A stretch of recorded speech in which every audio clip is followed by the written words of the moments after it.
Hello, everyone. After a year, I guess, I'm live again with a great author here. She's Christy Murray. Murray, right? That's Murray. right. Yeah. Mary, and she is actually one of the author in Fertility Boost Handbook. We talked about neurocoaching and insulin resistance in that book. We also have other topics, mostly about the functional medicine, holistic medicine, acupuncture, TCM, and the reason we have this book is to bring awareness to other people who are struggling with fertility for years and cannot have any success. Sometimes a little bit change in lifestyle can mean a lot. And you should know the style and you should know the methodology. What do we have to do? So today we're going to talk about it. Thank you so much for being here and congratulations for being number one best-selling author in Fertility Boost Handbook. Hi. Thank you so much. I'm really excited. Really excited to be here, bringing awareness to what needs to be addressed. It's not all about pills and treatment, but we need to start within our minds, within our body, go to the root cause of why we're not able to um, get pregnant and then sustain healthy pregnancy. We got to start from the basics. Exactly. So, Christy, let's talk about functional medicine. And since you're in health industry for years, I Hmm. would like to know more about the changes that holistic medicine can bring into the world and can help fertility. Hmm. So I'm going to start with my own personal experience. My kids are teenagers now. I have one almost, we're looking at colleges. So that's how long I've been in women's health. And that long ago when I immersed myself in more information about infertility, because I struggled myself to get pregnant. And then I was doing all the right things, going to the right professionals, or so I thought. But then there's this other side of things that was not getting addressed. And I wouldn't have been aware of it until I did my own research because I was being told, just keep trying. It'll come soon. Just keep like tracking your cycles. Nothing is wrong. So then I went and looked further. There's more things than just your monthly period. There's your thyroid, your mindset and overall health. And what does overall health mean? Eating healthy and really even looking at the products that you use, the endocrine disruptors that are in the chemicals of our like basic stuff that we use every day, how we store our food, the lotions, the toiletries that we use. And it's not until I was made aware of all those things that I was like, wow, you really need to go to the root cause of these, of, like anything, not just for fertility. Because fertility, it's not like you want to get pregnant. Like, okay, you decide now, okay, I want to get pregnant, we're ready. It's not going to happen next month. You wish it would, you want it to, but really it takes about 70 to 90 days to get pregnant. If we really like look at things, we have to start with the egg quality. And egg quality starts with the woman's health.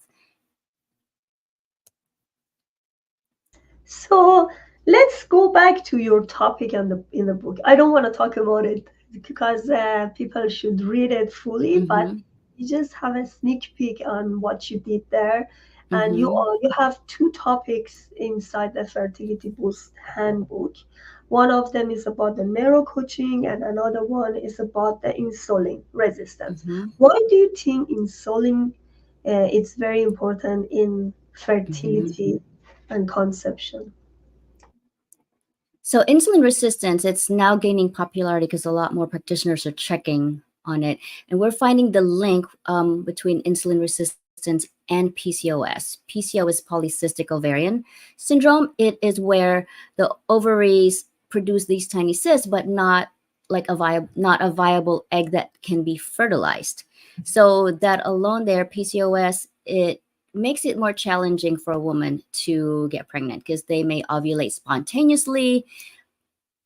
We want them to ovulate every month, but if not, they can ovulate spontaneously or not ovulate at all.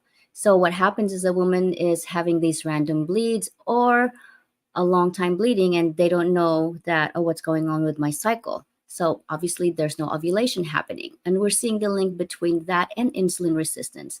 And the way I describe insulin resistance to my clients and my patients is, say you're at a bus stop, and so people are waiting to get on the bus. So let's pretend the people are the sugar, and then the bus is the insulin, because insulin shuttles the sugar to your cells. So then your cells can use it up as energy and for other physiological purposes.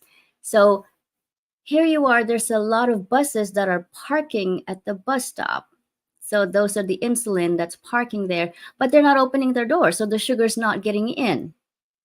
And then insulin is coming because when we eat, our body triggers insulin release. Okay, the person's eating, we need to shuttle that glucose to the cells. So, and the body's smart. So there's all these insulin buses, let's call them buses, that are lining up, but sugar's not able to get in them to be where they're supposed to be. And this puts women at risk for weight gain. A lot of women say, I've tried so hard to lose weight, I'm just not losing weight, and they start blaming themselves for it, like they're not doing enough or they're not eating healthy enough. But really, it's more metabolic, and then predisposes them to diabetes, which alone has its own or a lot more complications in the body. And then there's also a link between that insulin resistance to high testosterone levels and then PCOS. So it's really a vicious cycle, and we have to stop that cycle so we can help the woman regulate cycles and then ovulate a viable egg that can be fertilized and then on the way to pregnancy. So let's say somebody come to you and have fertility issue. What is the first recommendation? They say, okay, we did all the tests, everything looks normal. Mm-hmm. I can ovulate, but still there is nothing. What Mm-hmm. do you recommend? What's your first step? Mm-hmm. I always relook at the test because they always say all the tests, but it's really, is it all the tests? And there's other tests that can be that we can take advantage of that are not ordered, because it really depends on what practitioner you go to.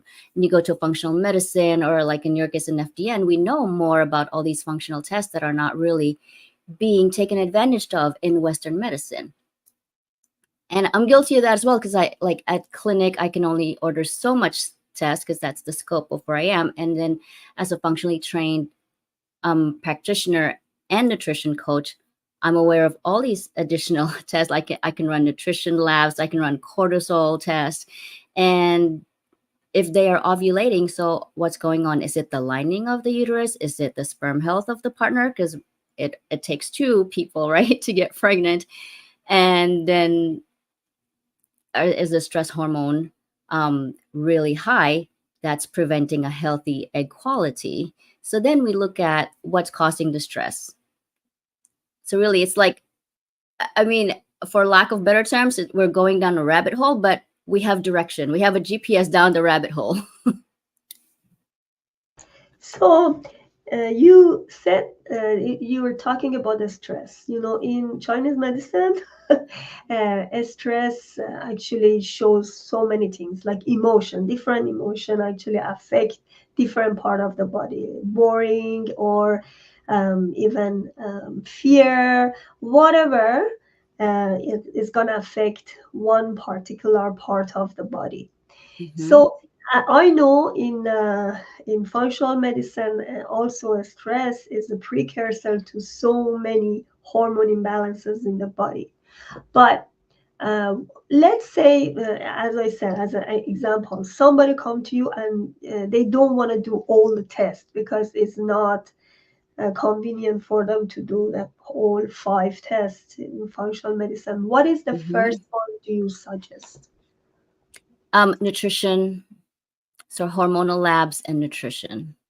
Because really what we put in our bodies Kind of like when you get gas for your car, it really matters what the quality of the gas that you put, or even if you're putting gas in your car, so it's running properly. So you go with the metabolic type first. I go So because hormone, yeah, hormonal labs, and then I follow up with the nutrition labs.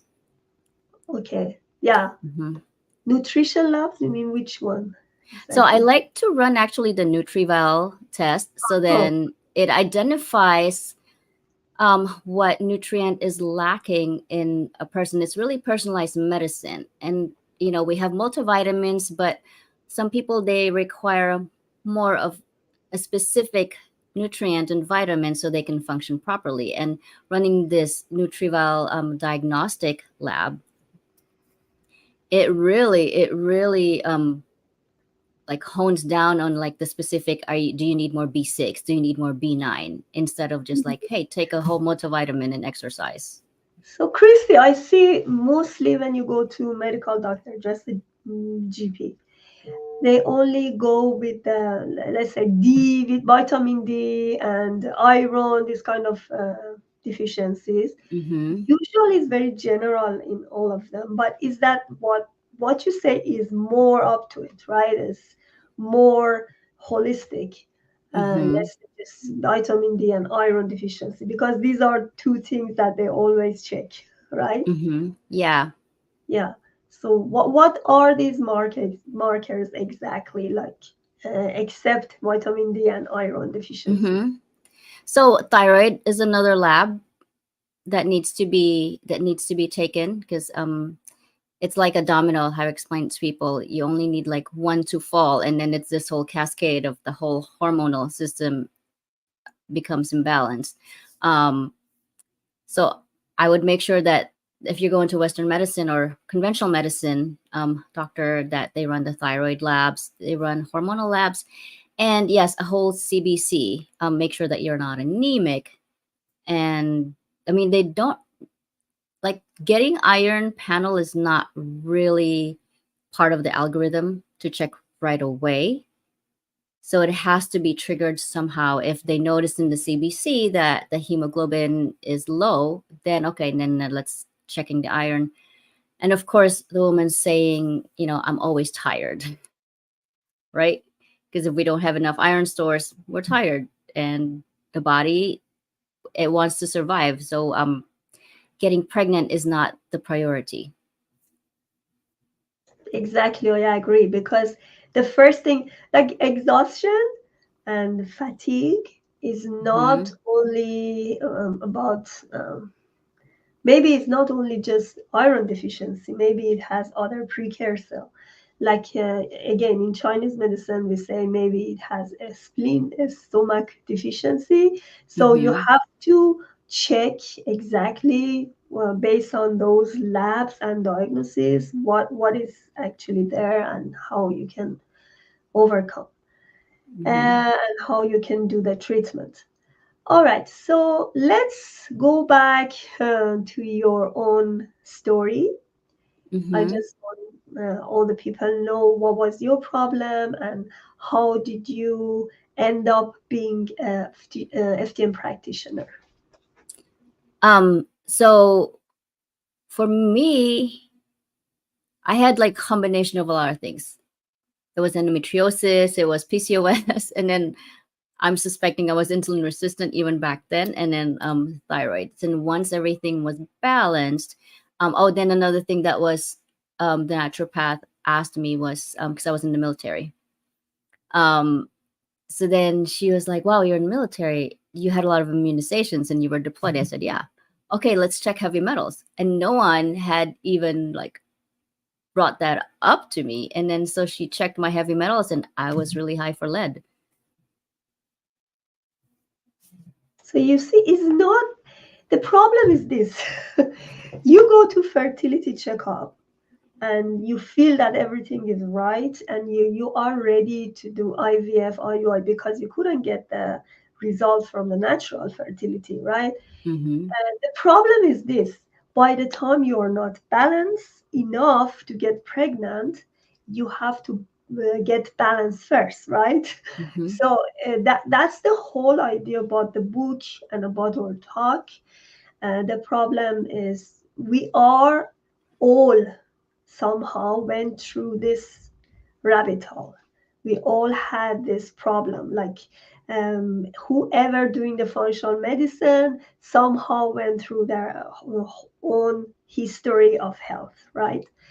So the problem is all of us should be aware what is holistic medicine and why we are actually recommending this is not just medical is bad, western medicine is not it shouldn't be used. No, the point is this is a complementary solution, right? This is something that you need to do beside your treatment or if you want to prepare yourself for IVF. And another recommendation is if you want to do any IVF, any fertility treatment, please first do the checkup if everything is balanced enough to get pregnant.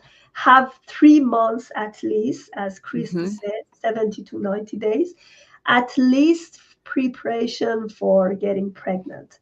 And never give up because if the doctors say everything is all right, but you are diagnosed with unexplained infertility, it means there is something wrong in your balance. So you have to balance your hormones, maybe something wrong in your you know that there is nothing wrong in your body structure. You already checked it, right? Maybe you are and there are some insulin resistant, maybe there is autoimmune issues. Sometimes it's not going to be verified, somebody has it for a long time. They have IBS, constipation, or have a lot of other issues, and it is not going to be checked up because the holistic methodology is not Mm-hmm. there. When we talk about holistic, it means we need to check everything, and find a balance. Even the gut, what we talk about in Fertility Boost Handbook, may be an issue, right? So if your gut is not balanced, if you have some problem in your large intestine or you have problem in your stomach, Mm-hmm. so there might be something that mess up your balance. So it's not only estrogen, progesterone, testosterone. So you have Mm-hmm. to go through the whole thing. So Yeah. Yeah, it's for because I wanted to share as well because I was like totally well before I did my research and went to specific people. I was my cycles are very predictable. They're normal, they're predictable, and yeah, I fell into that category of unexplained. yeah, that was me too. But as I said, that's why my purpose is just continuing this mission to help Mm-hmm. people understand about their body, their potential, and never give up on what they're doing, because Mm-hmm. pregnancy even can happen after 40, right? So it's not something that you have to restrict yourself. You need to have a knowledge about the holistic Mm-hmm. medicine. And holistic medicine can be labs, can be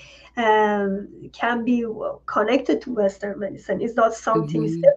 That's the problem. I think it's not very traditional. Like even in Chinese medicine, we have a lot of discussion that this is very traditional, we're not going to use it, but it's not outdated.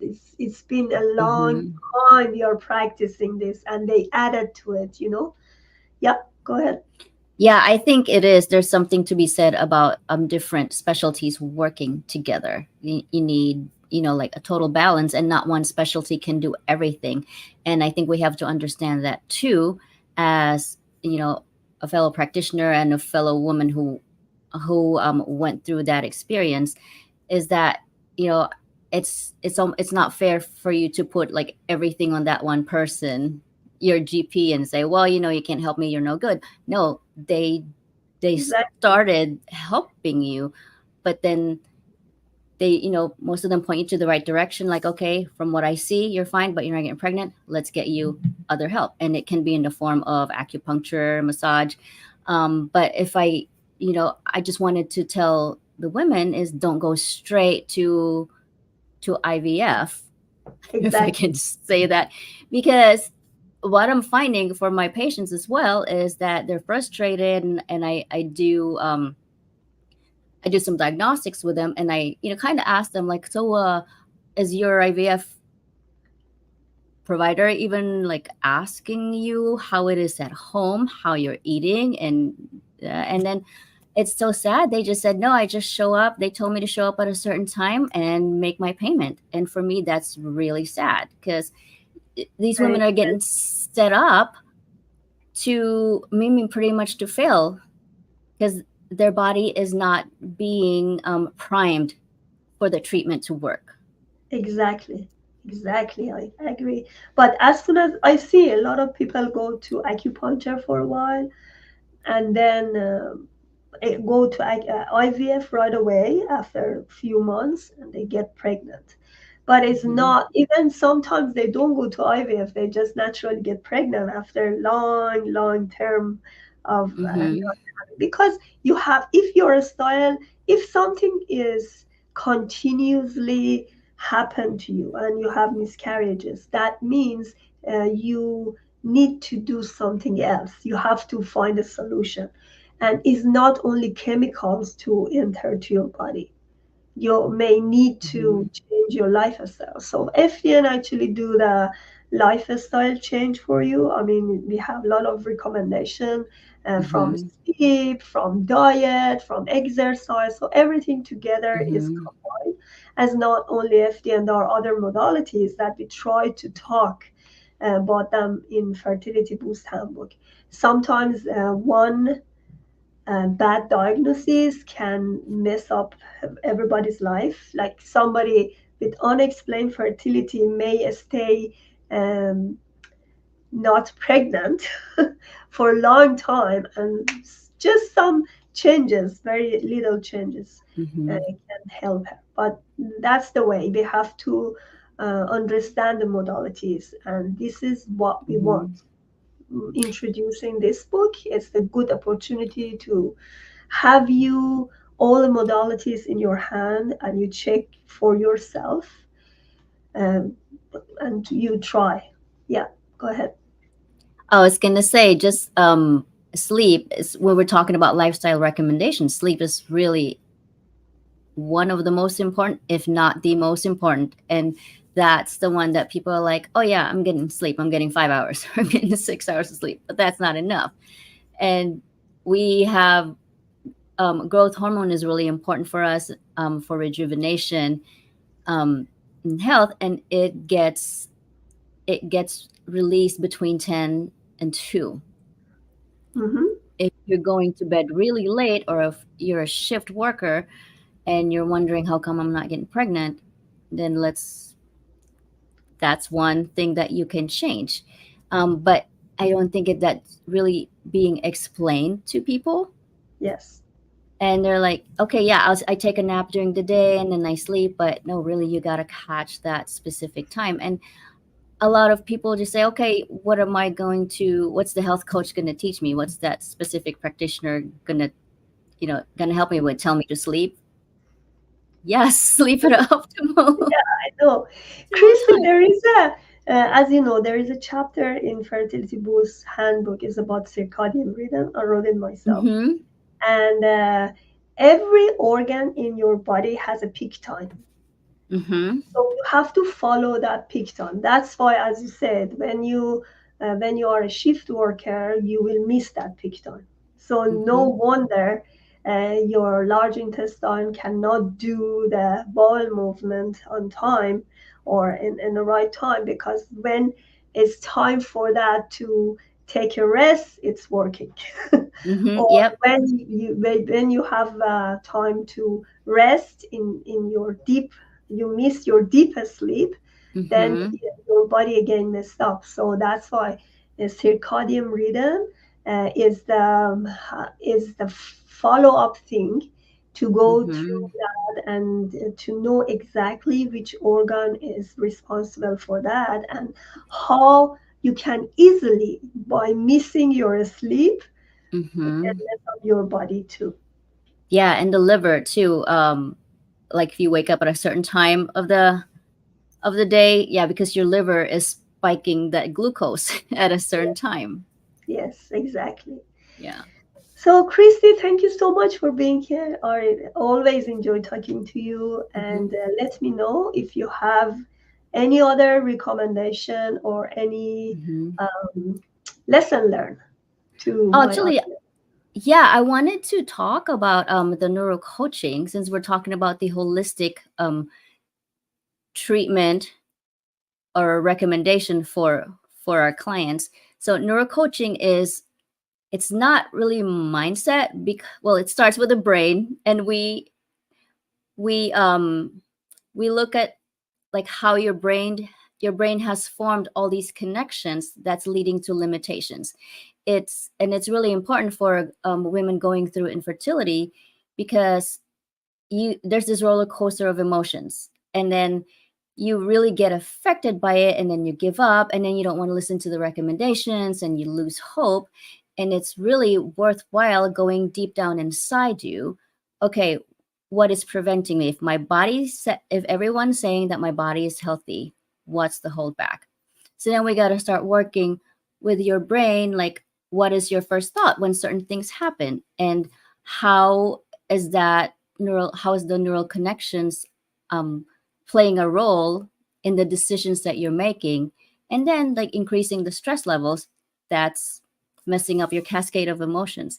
So, and that's the reason why I decided to get neurocoach certified as well, because almost like I wanted to work with women working with the neuro coaching first, because we have to prime the mindset, get our brain ready. So then when we finally look at what's happening physiologically and recommend lifestyle changes, they're really very ready to get on board. And we've worked with the limitations, and it's almost, the combination is amazing. Thank you so much. And I hope you really enjoy this fertility journey with the book Start With Yourself, Preparation for IVF, IUL, whatever you want to do. This book is on promotion for a few days, so don't miss it. It's in Amazon. I will add the link there, and you'll see we also have a course related to Fertility Boost Handbook with all other speakers and contributors. I'm going to add the link there, and you can join and enjoy this journey. Thank you so much.